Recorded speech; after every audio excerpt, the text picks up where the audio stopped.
Eles não inventaram o futebol, mas se apaixonaram por ele.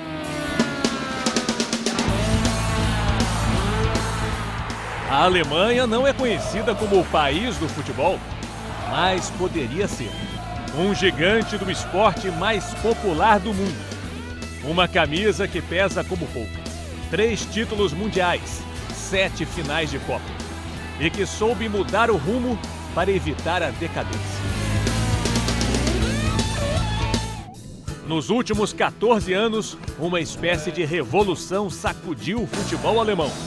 O resultado, estádios lotados, futebol ofensivo e dezenas de novos talentos revelados.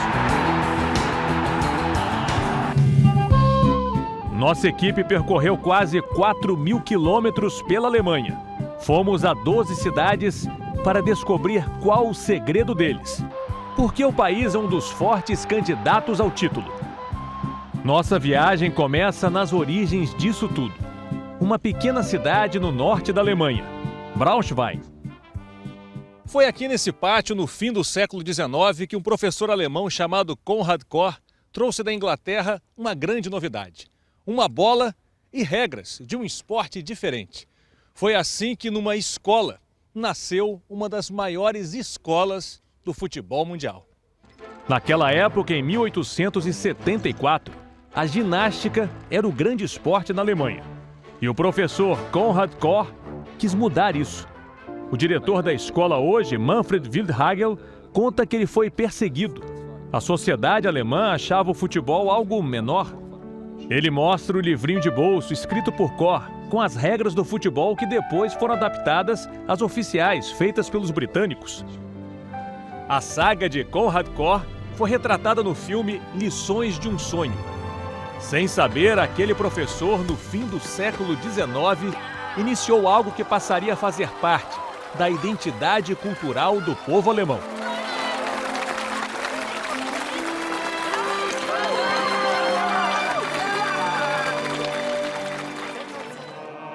Ao longo do século seguinte, a Alemanha se tornou uma das potências do futebol. A história da seleção se confunde com a do país. Em 54, o primeiro título, apenas 9 anos depois do fim da Segunda Guerra Mundial. A conquista ficou conhecida como o Milagre de Berna. A então Alemanha Ocidental derrotou a Hungria na final.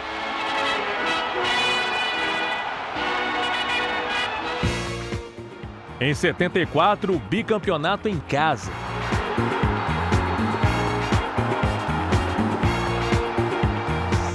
E no caminho da conquista, um jogo que simbolizou aquele período de um mundo dividido. O duelo entre as Alemanhas ocidental e oriental. Em 90, o terceiro título veio entre a queda do Muro de Berlim e a reunificação alemã.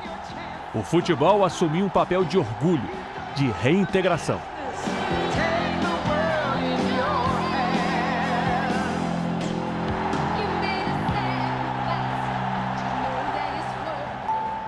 Mas na virada para o século XXI, a tradição esbarrou no fracasso. Na Euro de 2000, um susto. A Alemanha ficou em último lugar no seu grupo. Conquistou apenas 1 ponto, no empate com a Romênia. Era inaceitável. Nem o vice-campeonato mundial de 2002 fez os alemães perderem o foco. A revolução que eles queriam ia muito além de uma colocação numa Copa.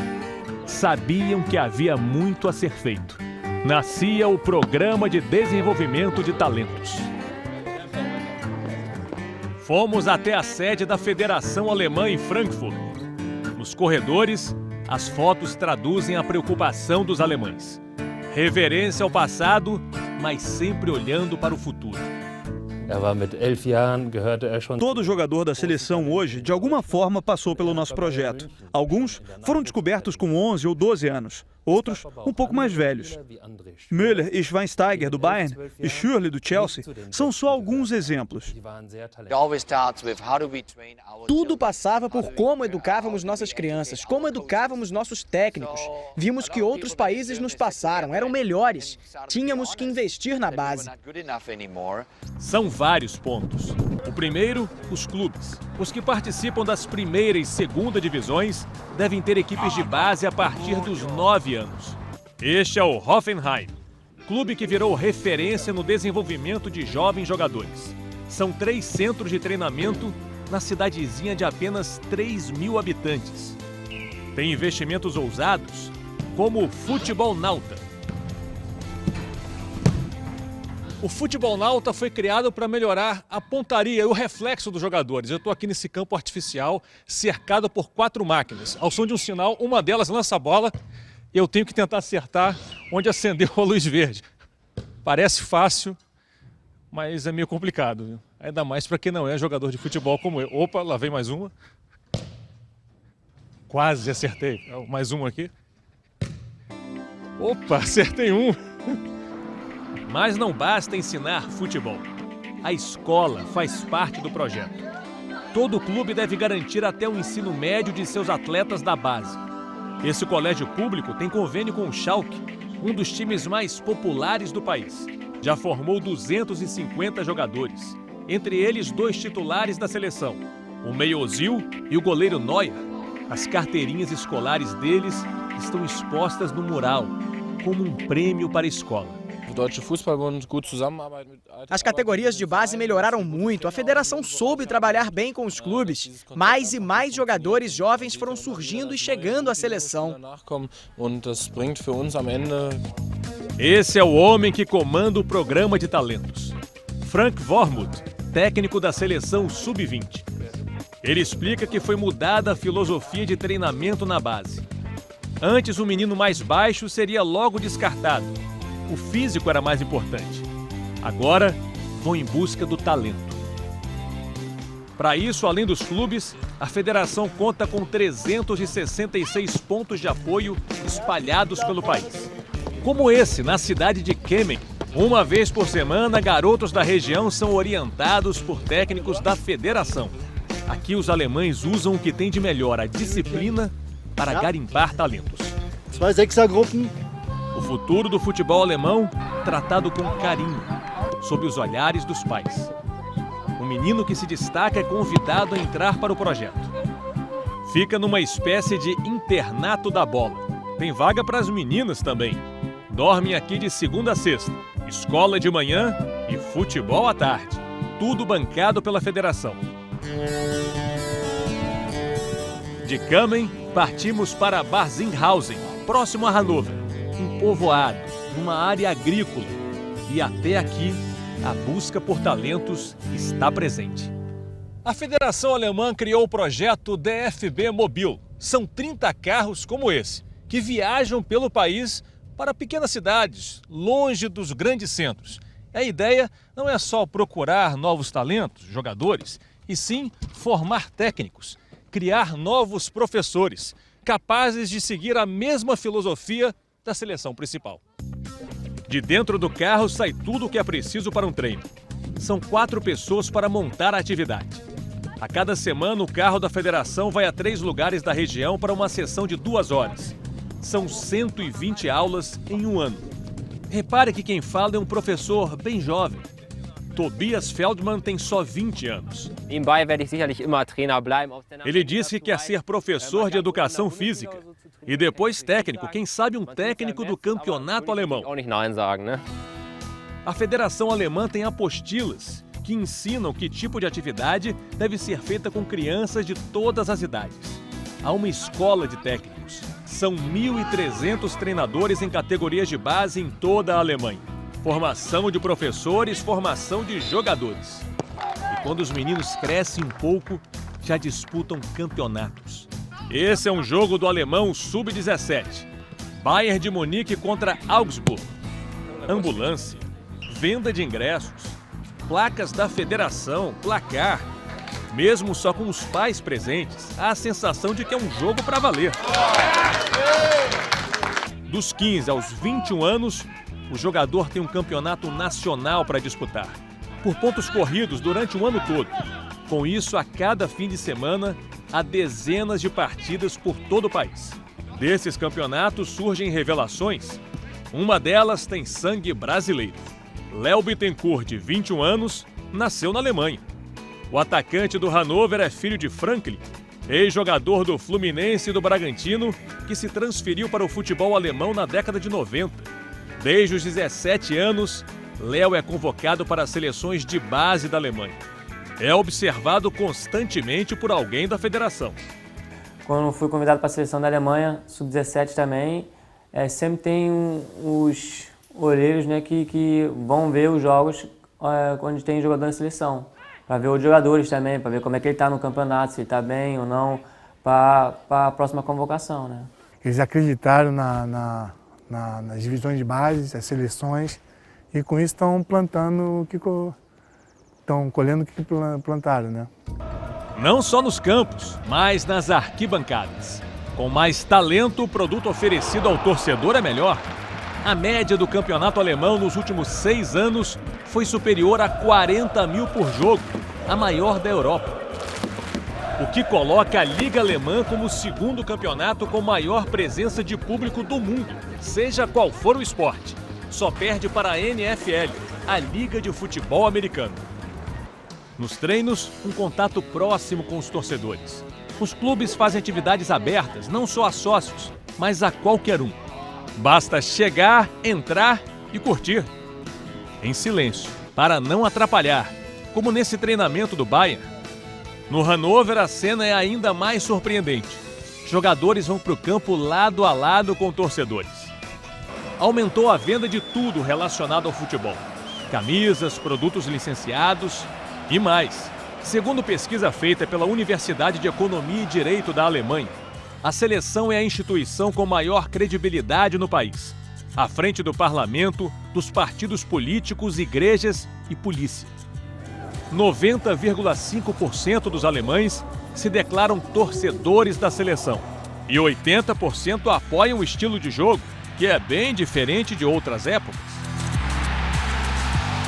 Um ilustre torcedor é fã da nova filosofia. Franz Beckenbauer, o maior jogador alemão de todos os tempos. Hat sich die Spielweise natürlich verändert. Man spielt heute viel offensiver. Jogamos mais ofensivamente do que na minha época. Em outros tempos, nossos principais jogadores eram de defesa. Hoje não. Nossa força está nos jogadores mais ofensivos. Ist die Offensive fast stärker als die Defensive. O futebol ofensivo não é por acaso. É uma filosofia que vem desde a seleção principal. Nas eliminatórias, nenhuma equipe europeia fez mais gols. Foram 36 em 10 jogos, média de 3,6 por partida. Os espanhóis são assim na Europa, os brasileiros também. Hoje podemos ser como eles, jogar um futebol atrativo. Brasileiros que atuam na Alemanha veem de perto a transformação dentro e fora de campo. É muita organização, né? Eu acho que tudo funciona para que eles possam estar tranquilos para jogar futebol, né? Eu acredito que não tem muitas coisas assim extracampo que atrapalhem eles. Aqui o país, quando fala em futebol, eles são super profissionais assim ao extremo. Ano passado, uma recompensa por tantos anos de trabalho. Na final da Liga dos Campeões, uma festa alemã. Bayern campeão, Borussia Dortmund vice. 12 jogadores da seleção que vai disputar a Copa estavam em campo. Todos os talentos que estão hoje na seleção nacional surgiram do projeto. Em cada posição, Löw tem 2 ou 3 opções. São muitos talentos à disposição. Isso se deve aos clubes e aos centros de formação. Die diese Ausbildungszentren installiert haben. Eles deram uma revolução na seleção alemã, né? Eles praticamente tiraram, assim, não tiraram, assim, mas todos os jogadores que já estavam, assim, numa idade, né, que era uma idade elevada, assim, que eram os jogadores, né, mais experientes da seleção alemã, eles tiraram todos. Basta comparar a média de idade da seleção alemã nas Copas para constatar como o time foi ficando mais jovem. Do Mundial de 94 para o time que jogará no Brasil, a média caiu quase 3 anos, de 28,5 para 25,8. 2 jogadores simbolizam o projeto de caça-talentos. Schürrle, do Chelsea, de 23 anos, e Reus, do Borussia, de 25 anos, que ficou fora da Copa depois de uma grave lesão no tornozelo na última sexta-feira. Ambos são frutos do Centro de Formação da Federação. Os últimos 2 prêmios de melhor jogador jovem de uma Copa ficaram com os alemães. Podolski em 2006 e Thomas Müller em 2010. Nas últimas 2 Copas, já com a revolução em ação, foram 2 vezes terceiro lugar, em 2006 e 2010. Mas e se a Alemanha, depois de tanto esforço, não ganhar a Copa? Em palestras que dá em todo o mundo, o coordenador do projeto, Frank Wormuth, costuma dizer que o mais importante não é um título. O objetivo é cuidar bem do futebol. Criar novos jogadores, novos técnicos e novos apaixonados pelo futebol. É uma Alemanha surpreendente em todos os aspectos. Até aquela famosa cintura dura está se aposentando. A moleque. Neuer teve aulas de samba com Tiburcio, amigo de Rafinha, colega do Bayern. Bola de novo, né, moleque? Ele dança bem, é meu técnico. Mais leves, mais divertidos, mais ofensivos. Os alemães vêm mostrando que é possível aliar disciplina e talento, método e criatividade, tradição e inovação. Eles não inventaram futebol, mas tiveram a capacidade e a coragem de se reinventar.